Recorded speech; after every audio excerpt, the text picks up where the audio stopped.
तो आप सबका फिजिक्स क्लासेस में स्वागत है। जैसा कि हम सबको पता है, हम सब फिजिक्स पढ़ रहे हैं, विद्युत धारा चैप्टर।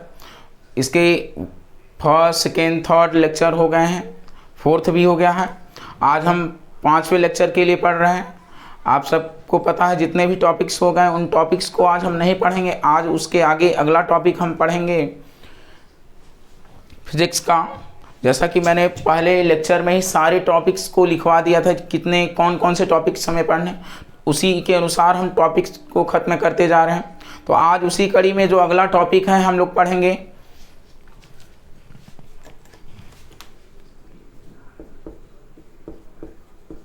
प्रतिरोध में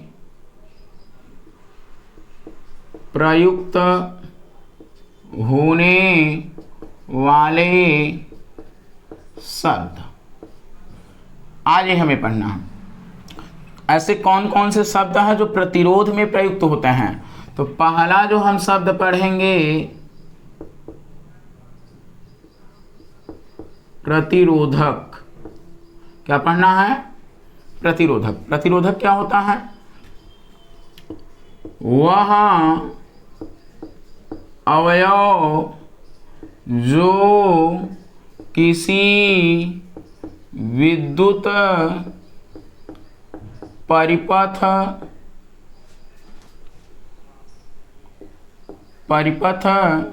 में विद्युत धारा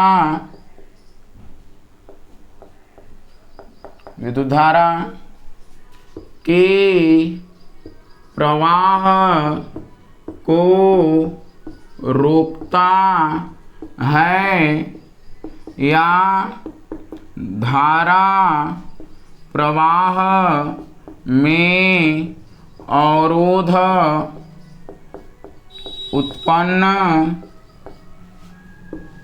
करता है, तो यह अवयव ही प्रतिरोधक कहलाता है।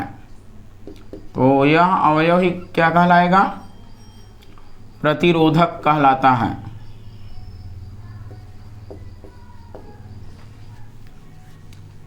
हो गया।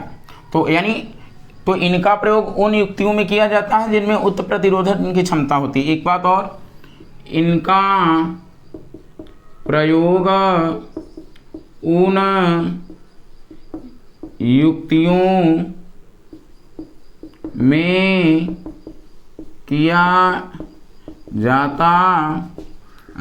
है जिनमें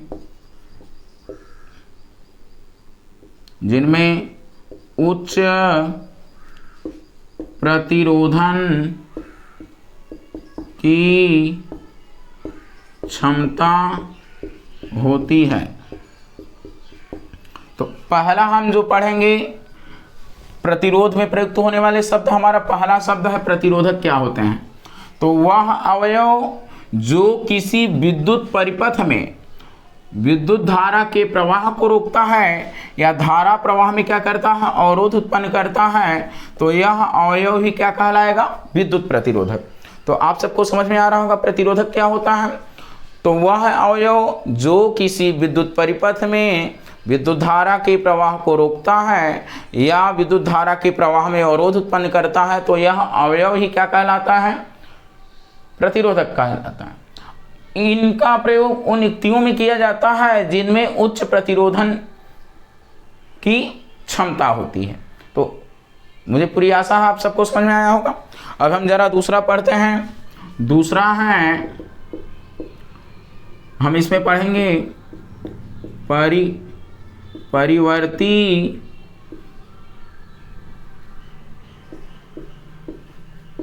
प्रतिरोध। एक चीज और हम पढ़ेंगे, धारा नियंत्रक। तो जरा हम देखते हैं क्या होता है।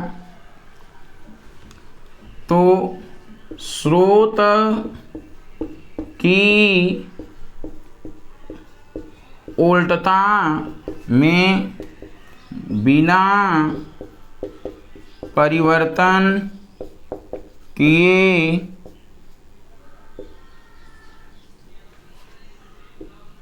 परिपथ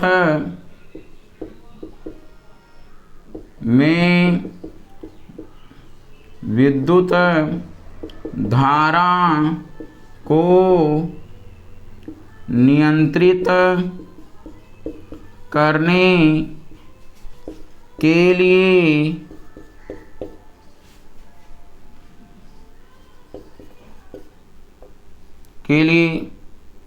जिन अवयवों का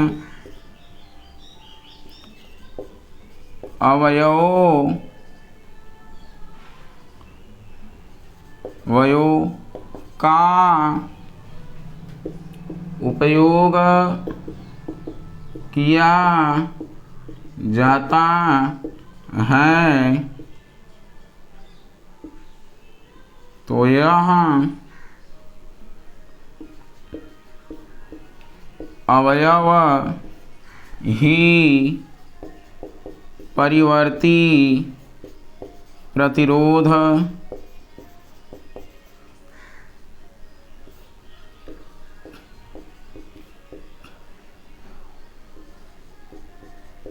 कहलाता है। तो क्या होता है परिवर्ती प्रतिरोध?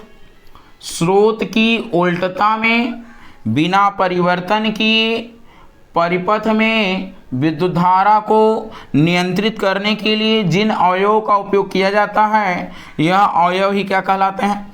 परिवर्ती प्रतिरोध कहलाता है। आगे हम अगला देखते हैं, धारा नियंत्रक किसे कहते हैं? किसी विद्युत परिपथ में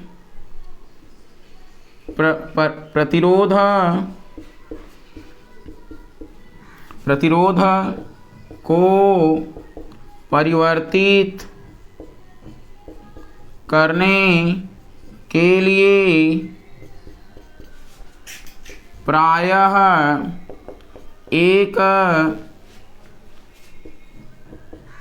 युक्ति का प्रयोग किया जाता है, जिसे धारा नियंत्रक कहते हैं। तो ये पहला हम लोगों ने जो शब्द पढ़ा है प्रतिरोधक क्या होता है, आप सबको पता होगा। वह है जो किसी विद्युत परिपथ में विद्युत धारा के प्रवाह को रोकता है या धारा प्रवाह में अवरोध उत्पन्न करता है, यह अवयव ही क्या कहलाता है? परिवर्ती प्रतिरोध। आगे हम पढ़ते हैं धारा नियंत्रक किसे कहा जाएगा? तो परिपथ में, किसी विद्युत परिपथ में प्रतिरोध को परिवर्तित करने के लिए प्रायः एक युक्ति का प्रयोग किया जाता है, जिसे क्या कहते हैं? धारा नियंत्रक। तो धारा नियंत्रक क्या होता है आप सबको पता हो गया होगा। किसी विद्युत परिपथ में प्रतिरोध को परिवर्तित करने के लिए प्रायः एक युक्ति का प्रयोग किया जाता है, उसे ही हम क्या कहते हैं? धारा नियंत्रक। या हम कह सकते हैं किसी भी विद्युत परिपथ में प्रतिरोध को परिवर्तित करने के लिए जिस युक्ति का प्रयोग किया जाता है उसे धारा नियंत्रक कहते हैं। और आपको पता होना चाहिए परिवर्ती प्रतिरोध क्या होता है। स्रोत की वोल्टता में बिना परिवर्तन की किसी विद्युत परिपथ में धारा को नियंत्रित करने के लिए जिस युक्ति का प्रयोग किया जाता है उसे क्या कहते हैं? परिवर्ती प्रतिरोध। तो आज आप सबको इतना समझ आया होगा। आगे हम अगला पढ़ते हैं। हम लोगों को पढ़ना क्या क्या, कौन कौन से शब्द पढ़ना है? पहला प्रतिरोधक, दूसरा परिवर्ती प्रतिरोध या धारा नियंत्रक, तीसरा हम पढ़ेंगे चालक, कुचालक और अर्धचालक। तो अब हम बढ़ते हैं चालक की ओर। चालक क्या होते हैं?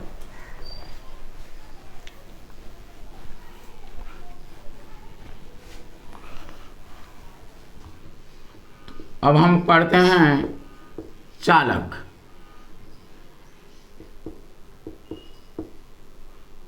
जैसे ये कंडक्टर्स कहा जाता है।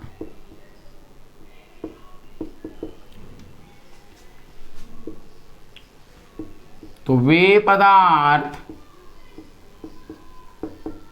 जिनमें आवेश का प्रवाह सुगमता से होता है,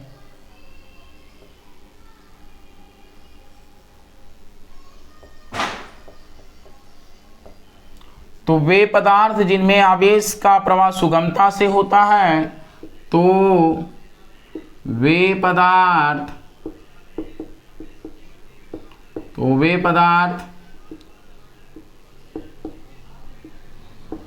चालक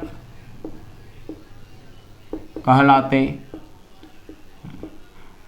या सुचालक कहलाते हैं। क्या? सुचालक कहलाते हैं। तो याद रखना है चालक क्या होते हैं। कंडक्टर्स जिन्हें कहा जाता है, वे पदार्थ जिनमें आवेश का प्रवाह सुगमता से होता है, तो वे पदार्थ चालक कहलाता है या सुचालक कहलाते हैं। या एक तरीका और है कहने का, वे पदार्थ जो अपने भीतर से विद्युत धारा का प्रवाह होने देते हैं वे चालक कहलाते हैं। ये भी आप याद कर सकते हैं, वरना ये भी सही है। हम जरा उदाहरण देख लेते हैं क्या क्या आएंगे।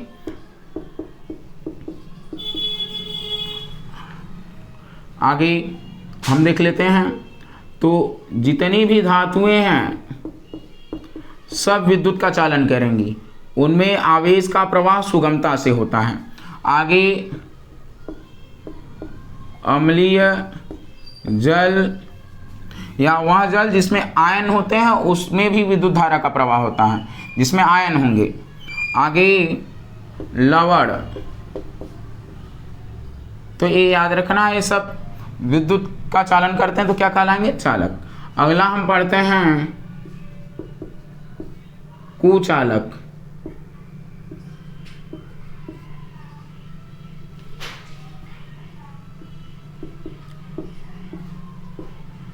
जिन्हें बैड कंडक्टर्स कहा जाता है। क्या कहा जाता है? Bad conductors. तो वे पदार्थ जो या वे पदार्थ जिनमें आवेश का प्रवाह नहीं होता है वे कुचालक कहलाते हैं। तो कुचालक क्या होता है? वे पदार्थ जिनमें आवेश का प्रवाह नहीं होता वे क्या कहलाते हैं? कुचालक। जैसे प्लास्टिक, रबर, लकड़ी आदि। ऐसे बहुत सी चीज़ें हैं, लेकिन हमें जान लेना है इतना ही। तो प्लास्टिक कुचालक होता है, रबर भी कुचालक होगा और लकड़ी भी क्या होगी? अगर वो सूखी लकड़ी होगी तब कुचालक होगी, अगर वो हरी होगी तो उसमें विद्युत धारा का प्रवाह होगा, याद रखना है। आगे अगला हम पढ़ते हैं अर्धचालक, जिन्हें कहा जाता है सेमी कंडक्टर्स। क्या होते हैं सेमी कंडक्टर्स? वे पदार्थ जो सामान्य अवस्था में आवेश का प्रवाह नहीं करते हैं, परंतु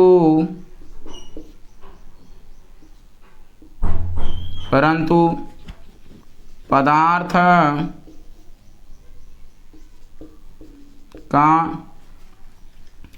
ताप बढ़ाने पर आवेश का प्रवाह करते हैं, तो ये अर्धचालक कहलाते।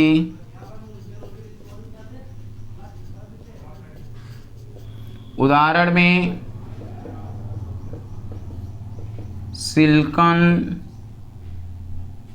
सिलिकॉन, जर्मेनियम आदि। तो ये आप सबको समझ में आया। अर्धचालक क्या होता है? वे पदार्थ जो सामान्य अवस्था में विद्युत आवेश का प्रवाह नहीं करते हैं, परंतु जब पदार्थ के ताप को बढ़ा दिया जाता है तो वो आवेश का प्रवाह करने लगते हैं, तो ये पदार्थ क्या कहलाते हैं? अर्धचालक। अर्धचालक में सिलिकॉन और जर्मेनियम आएंगे। जैसे उपधातुएं जितनी हैं वो अर्धचालक होती हैं, आपको याद रखना है। हम लोगों ने पढ़ लिया चालक क्या होते हैं, कुचालक क्या होते हैं। अब आगे हम अगला टॉपिक पढ़ने वाले हैं, वे कारक जिन पर किसी चालक का प्रतिरोध निर्भर करता है। अगला हम पढ़ने वाले हैं, इसे हम पढ़ते हैं। अगला टॉपिक, वे कारक जिन पर किसी चालक का प्रतिरोध निर्भर करता है। ठीक है, ये अगला टॉपिक है। जैसा कि मैंने पहले वाले लेक्चर में ही लिखवा दिया था आपको जो कौन कौन से टॉपिक्स पढ़ना है, उसी के अकॉर्डिंग हम लोग पढ़ रहे हैं। तो वे कारक जिन पर किसी चालक का प्रतिरोध क्या करता है? निर्भर करता है। तो अब हम देखते हैं, निश्चित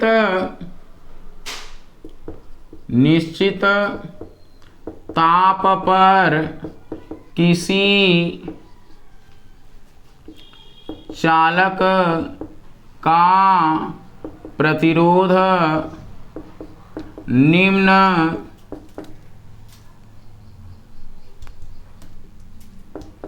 कारकों पर निर्भर करता है। ठीक है, तो वे कारक जिन पर किसी चालक का प्रतिरोध निर्भर करता है, निश्चित ताप पर किसी चालक का प्रतिरोध निम्न कारकों पर निर्भर करता है। वे कौन कौन से कारक है जिन पर किसी चालक का प्रतिरोध निर्भर करता है, जरा हम लोग देख लेते हैं। अब आगे, तो पहला कारक है लंबाई। पहला क्या है? चालक तार की लंबाई। तो किसी चालक तार की लंबाई, किसी चालक तार की लंबाई चालक के प्रतिरोध के अनुक्रमानुपाती होती है। तो याद रखना, किसी चालक तार की लंबाई चालक के प्रतिरोध के क्या होती है? अनुक्रमानुपाती, यानी R प्रोपोर्शनल L। यानी हम कह सकते हैं, यदि चालक तार की लंबाई बढ़ती है तो प्रतिरोध का मान भी क्या होता है? बढ़ेगा। यदि हम प्रतिरोध का मान बढ़ाएंगे तो लंबाई बढ़ेगा, और लंबाई बढ़ाएंगे तो प्रतिरोध, यानी दोनों बढ़ेंगे। चाहे हम लंबाई को बढ़ाएंगे तो प्रतिरोध बढ़ेगा, यानी हम कह सकते हैं प्रतिरोध की लंबाई या चालक की लंबाई बढ़ाएंगे तो प्रतिरोध का भी मान क्या होता है? बढ़ता है। तो यानी याद रखना है, लंबाई, किसी चालक तार की लंबाई चालक के प्रतिरोध के अनुक्रमानुपाती, और चालक तार की लंबाई को किससे? L से। दूसरा होता है क्षेत्रफल, जिसे एरिया कहते हैं, इसे लेंथ कहते हैं। ठीक है, अब देखो क्या होता है, किसी चालक तार का प्रतिरोध चालक तार के अनुप्रस्थ काट के क्षेत्रफल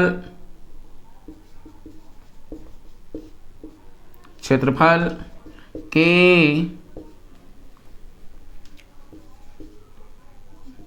व्युत्क्रमानुपाती होती है।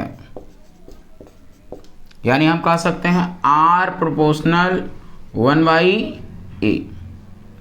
याद रखना है, यदि हम प्रतिरोध का मान बढ़ाएंगे तो क्षेत्रफल क्या हो जाएगा, कम। यदि मान लो क्षेत्रफल बढ़ा रहा है तो प्रतिरोध का मान क्या हो जाएगा। जिसे याद रखना है, मोटे तार का प्रतिरोध कम होता है, पतले तार का प्रतिरोध अधिक। क्या बात याद रखना है, मोटे तार का प्रतिरोध कम होता है और पतले तार का प्रतिरोध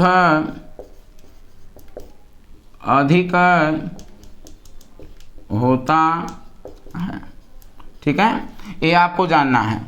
तो किसी चालक तार की लंबाई चालक के प्रतिरोध के क्या होगी, अनुक्रमानुपाती। यानी पहला हमें याद रखना है R प्रोपोर्शनल L, दूसरा क्षेत्रफल पर निर्भर करता है। किसी चालक तार का प्रतिरोध चालक तार के अनुप्रस्थ काट के क्षेत्रफल की क्या होती है, व्युत्क्रमानुपाती। यानी क्षेत्रफल का मान बढ़ेगा तो प्रतिरोध का मान कम हो जाएगा, यदि प्रतिरोध का मान बढ़ेगा तो क्षेत्रफल कम हो जाएगा। इसी कारण मोटे तार का प्रतिरोध कम होता है और पतले तार का प्रतिरोध अधिक होता है। ये बात हम लोग को जान लेना है। आगे हम तीसरी चीज पढ़ेंगे, जो चौथा कारक है जिन पर किसी चालक तार का प्रतिरोध निर्भर करता है, वो है पदार्थ की प्रकृति। क्या है, पदार्थ की प्रकृति। अगला हम पढ़ते हैं पदार्थ की प्रकृति। तो देखते हैं पदार्थ की, यदि समान लंबाई व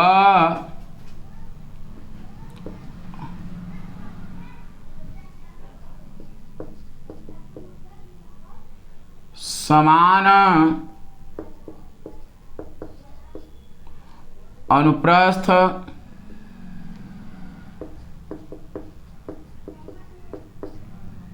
काट के क्षेत्रफल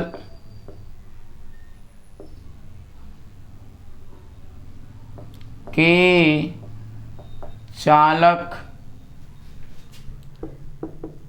तारों को भिन्न भिन्न पदार्थों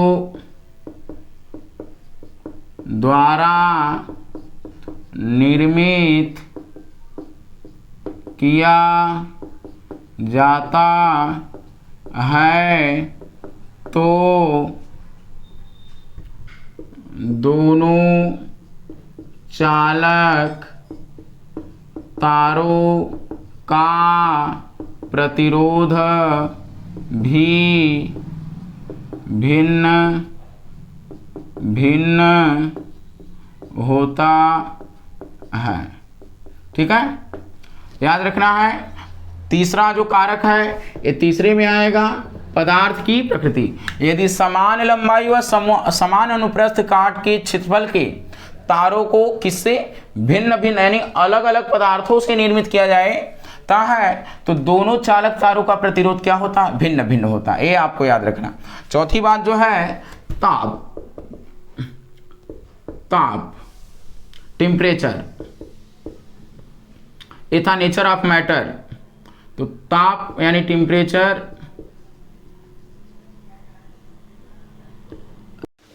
आगे हम देखते हैं। हमने पढ़ लिया है किसी चालक तार का प्रतिरोध 4 कारकों पर निर्भर करता है। वे कौन कौन से कारक है, पहला लंबाई, दूसरा है क्षेत्रफल, तीसरा है पदार्थ की प्रकृति, चौथा है ताप। तो किसी चालक तार का प्रतिरोध ताप के अनुक्रमानुपाती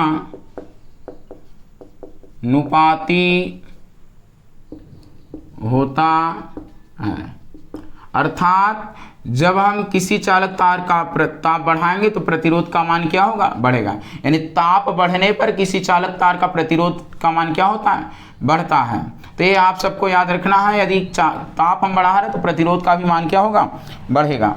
अब आगे हम पढ़ते हैं विशिष्ट प्रतिरोध क्या होता है।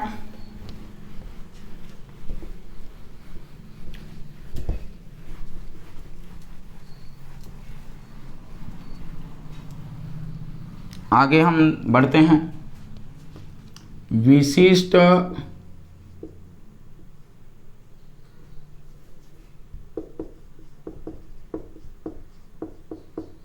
प्रतिरोध हमें निकालना है। तो अब आगे हम अभी पहले पढ़ते हैं इसको कैसे लाएंगे, जिसे रो से लिखा जाता है तो कैसे आएगा अभी बता रहे हैं।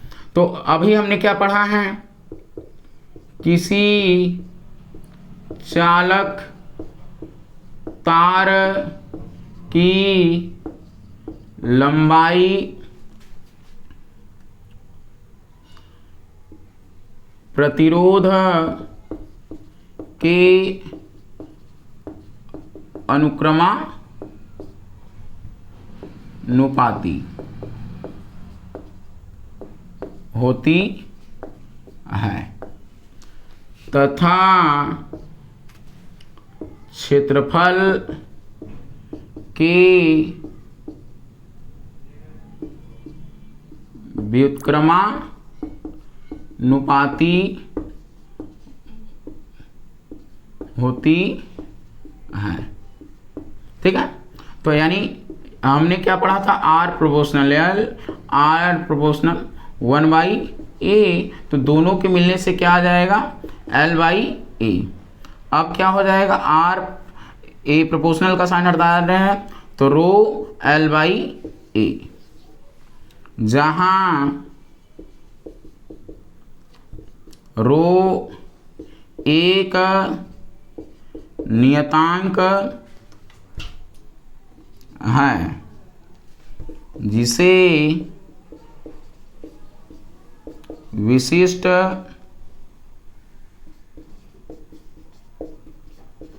प्रतिरोध या वैद्युत प्रतिरोधकता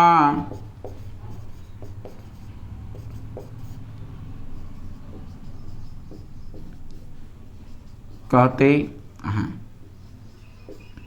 ठीक है, तो जहां रो एक क्या है, नियतांक, जिसे विशिष्ट प्रतिरोध या प्रतिरोधकता कहते हैं। ये आपको समझ में आया तो याद रखना है, प्रतिरोध बराबर R बराबर रो L/A, ये पता होना चाहिए।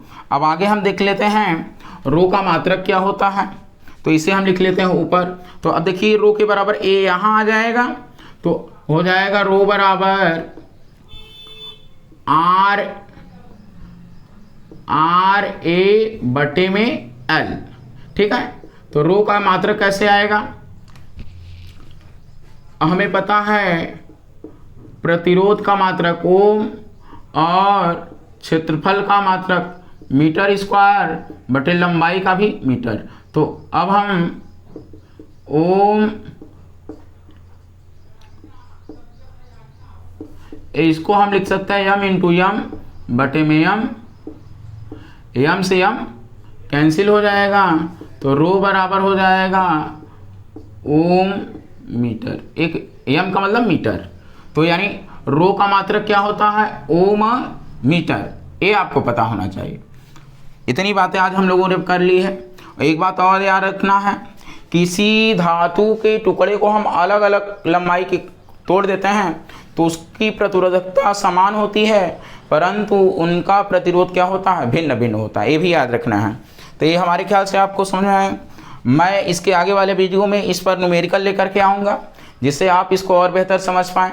तो इसी ए याद रखना है फार्मूला, R बराबर रो L/A, और रो एक क्या है, विशिष्ट प्रतिरोध है जिसका मात्रक क्या है, ओम मीटर। ठीक है, तो एक ऐसे, क्योंकि R का मात्रक ओम, क्षेत्रफल का मात्रक मीटर वर्ग मीटर और लंबाई का मात्रक मीटर, तो एक m से एक m कैंसिल हो जाएगा, बचेगा एक m, तो यहाँ हो जाएगा ओम मीटर।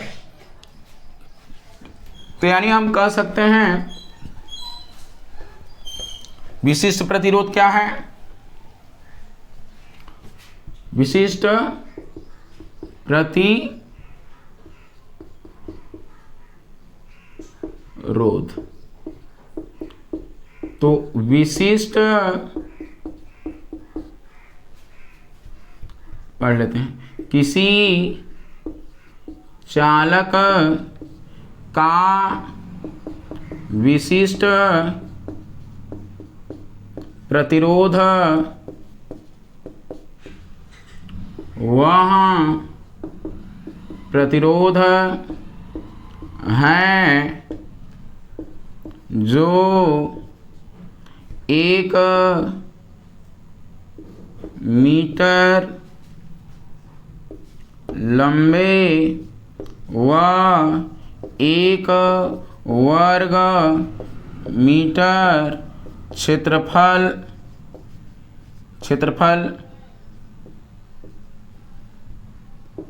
वाले तार चालक तार द्वारा उत्पन्न किया जाता है।